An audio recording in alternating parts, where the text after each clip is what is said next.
Boa tarde, professor e quem mais possa assistir esse vídeo. Para a quarta NPC, temos aí novamente como uma possível atividade a gravação da apresentação de uma peça. Então é uma tarefa que eu vou me propor fazer novamente, tentando sempre abordar todas as possibilidades e da forma mais satisfatória todas as teses jurídicas cabíveis de acordo com a situação concreta que nos é passada. A peça dessa vez se trata do último caso, né, proposto lá no Classroom.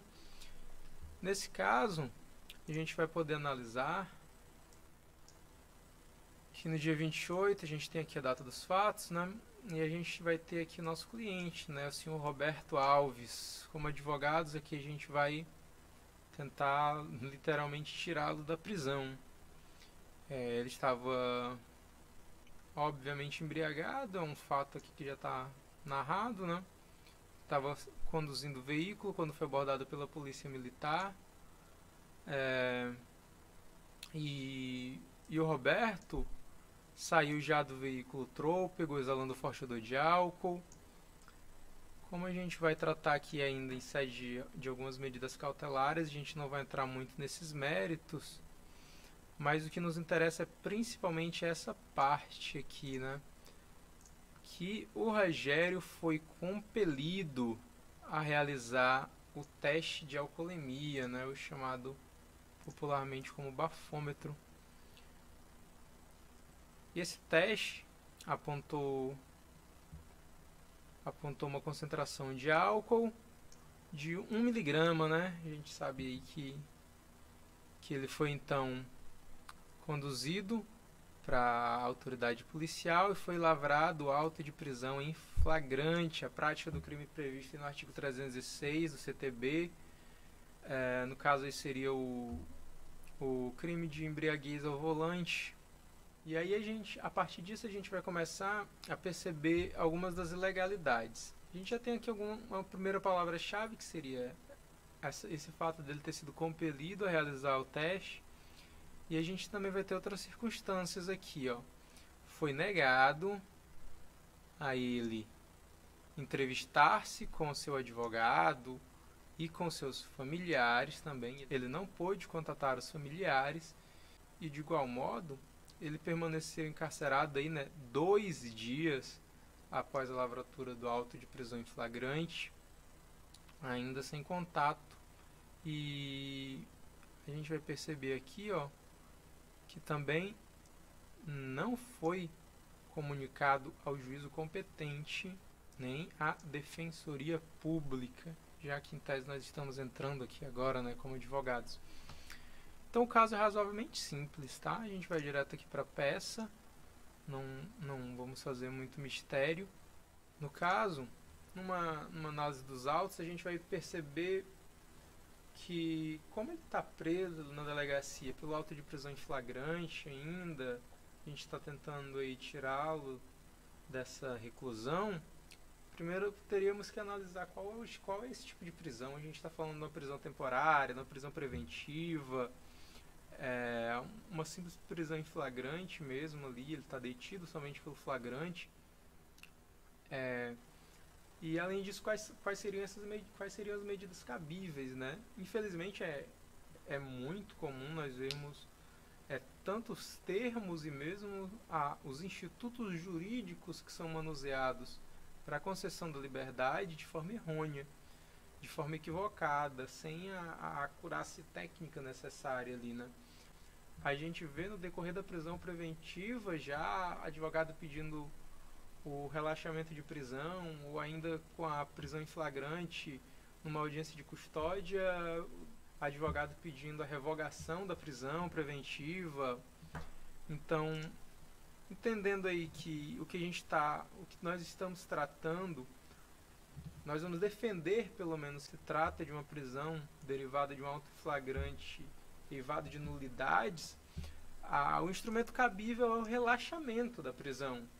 A prisão ilegal, ela deve ser relaxada, uma vez que ele não foi. Nós não podemos falar em revogação de prisão, uma vez que o juízo não decretou a prisão. E tampouco nós podemos falar de concessão de liberdade provisória, uma vez que nós não estamos em sede de audiência de custódia, por exemplo.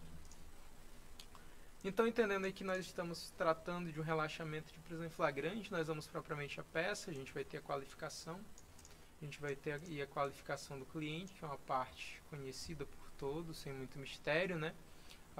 Algumas das fundamentações que nós iremos utilizar, e a gente vai passar a narração dos fatos. Quanto aos fatos, aqui eu fiz basicamente a transcrição realmente do que a gente acabou de analisar, tá? E destaquei aqui a questão que ele foi compelido a realizar o exame, usei aqui o termo requerente, né? Porque nós estamos requerendo relaxamento da prisão.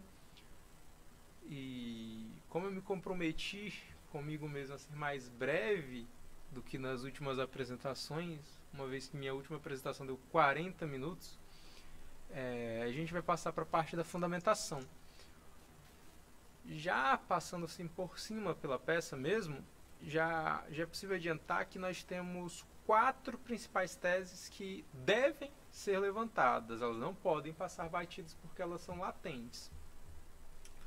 A primeira questão é o direito à não autoincriminação, né? Que é aquele ditame até mesmo popular, né? De que eu não sou obrigado a produzir provas contra mim mesmo. O que é verdade, isso é uma proteção constitucional e como eu coloquei aqui, inclusive tendo previsão no ordenamento jurídico internacional, no plano dos direitos humanos, de que aquele silêncio a qual o réu tem direito, que ele é cientificado, ele inclui a não produção de provas contra si, que é o que a gente destaca aqui. Eu vou começar aqui a destacar alguns trechos, só para a gente ter uma noção. E a gente vai ver aqui que ele foi compelido, ou seja, de forma forçada, os policiais militares fizeram com que ele realizasse esse teste, sendo que era direito dele negar a realização do teste, se negar a produzir aquele tipo de prova. É tão latente essa ilegalidade que o próprio CTB prevê que se negar a realizar o teste de alcoolemia é uma infração de trânsito. Então é uma possibilidade que lhe é resguardada. Ele poderia ser punido administrativamente, jamais penalmente. Como eu mencionei, eu coloquei aqui algumas previsões legais, tá? Como basicamente as remissões e as citações durante essa peça se tratam de legislação, eu não cheguei nem a incluir aqui, tá? A transcrição do artigo 5º, o inciso 63, mas a gente tem aqui que essa ilegalidade, por si só, ela já adotaria a prisão em flagrante de nulidade. Por quê? Porque é um pensamento muito lógico que vai nos levar imediatamente à segunda tese, que é a da nulidade das provas. Uma vez que ele foi compelido a realizar esse teste, havendo uma previsão legal de que ele não é forçado a essa produção de provas, essa prova, ela foi obtida de forma que viola as garantias e os direitos constitucionais dele. Aqui a gente tem a previsão do artigo 157 do CPP, né, de que são inadmissíveis esse tipo de prova, né, que nós chamamos de provas ilícitas, e elas devem ser mesmo desentranhadas do processo, porque elas não podem servir para formação de opinião do juízo. E eu diria até que, como nós estamos em sede pré-processual ainda, ela não pode servir nem de convencimento para o Ministério Público, ela deve ser realmente desentranhada. Então nós estamos lidando com as chamadas provas ilícitas. Então, a própria Constituição prevê, né, que são inadmissíveis nos processos as provas obtidas por meios ilícitos. Qual é a ilicitude aqui? A coercitividade dessa produção de provas, né? Isso dota esse ato de ilegalidade, ele está travestido de ilegalidade. A partir disso, a gente também vai ter a terceira tese. Primeiro, nós defendemos que ilegal foi ele ter sido constrangido e forçado a realizar esse teste. Uma vez que esse teste é ilegal, temos a segunda tese de que ele não pode ensejar esse auto de prisão em flagrante. Então essa prisão é ilegal.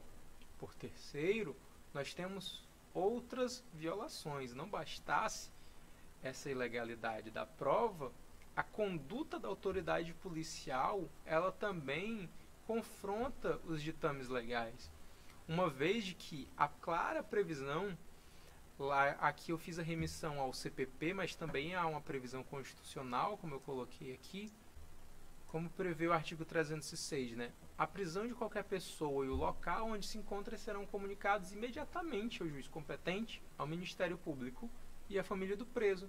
Aqui a gente tem uma violação da chamada comunicação de prisão. Um inquérito que foi feito de forma correta, ele vai ter lá uma nota de garantia constitucional, a notinha de culpa, a certificação do delegado de que ele entrou em contato, seja do delegado, do escrivão ali, de que ele entrou em contato com a família. Eu até separei aqui uma notinha dessa no inquérito de outro processo, para que a gente dê uma breve olhada. Ó. A gente vai ter aqui a chamada nota de garantia constitucional, né, de que a pessoa ali, o custodiado, ele foi cientificado dos seus direitos, o delegado dizendo que atesta positivamente a comunicação à família, indicando quem foi a pessoa comunicada dessa prisão. Então, é forçoso que a autoridade policial faça isso, senão ela vai estar incorrendo numa ilegalidade. Além dessa terceira tese, outra coisa que nós devemos destacar é que, além dessa nulidade, a gente também tem a questão da comunicação do próprio preso com o advogado e com os familiares. Lá na narração vai estar dito que não lhe foi permitido contatar advogado e tampouco foi comunicado à Defensoria Pública, tá? Aqui eu trouxe todos os textos legais que fazem essa previsão, tá? Que é assegurada a assistência da família e do advogado, além deles serem informados, tá?